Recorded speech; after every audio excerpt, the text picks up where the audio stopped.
So ayun mga kapatid, so wala na talaga silang pinapapasok dito pagpalabas ng Aurora. Ayan. Kasi may bypass na po tayong kalsada dito sa Canili. So ito yung kalsada na papuntang Maria Aurora. So most likely yung mga nakita nyo na nakamotor ay mga locals na yung mga yun. Kasi hinaharang po nila dun sa before magtulay, hinaharang na nila yung mga sasakyan at pinapadaan na talaga sa bypass. Yan, so ito po yung dating daanan, no? Magiging two-way ito dati.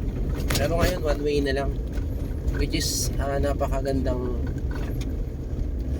bagay para hindi na mag-create ng traffic dito sa tulay. Ayan. Tsaka yung nakakaalam na lang talaga daan na ito.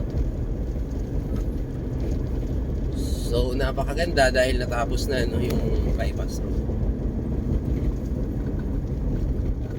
Yun nga lang, pag napadaan kayo doon at medyo alanganin sa gabi, medyo maglisto-listo kayo kasi syempre the fact na kukunti pa lang yung bahay doon at bago pa lang yung kalsada, at I think aabutin ng 6 to 7 kilometers kung di ako nagkakamali.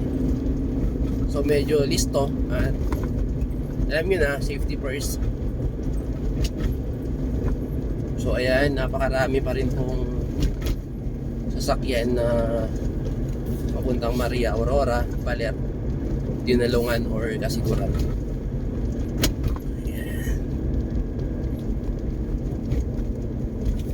So gusto ko lang ipakita sa inyo mga kapatid kung saan kumakanan from Maria Aurora to Bypass Road. Ayan yan, may motor dyan pero mga locals na yung mga yan. Ayan siya kanina. Ang tawag no? Dirt bike.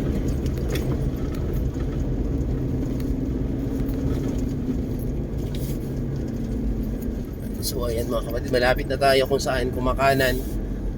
Ayan, makikita nyo. Ayan, ganyan. Ayan po, dyan sila kumakanan, no? May mga military na nandyan, police, para i-guide yung mga pumupunta ng bypass. So it's G.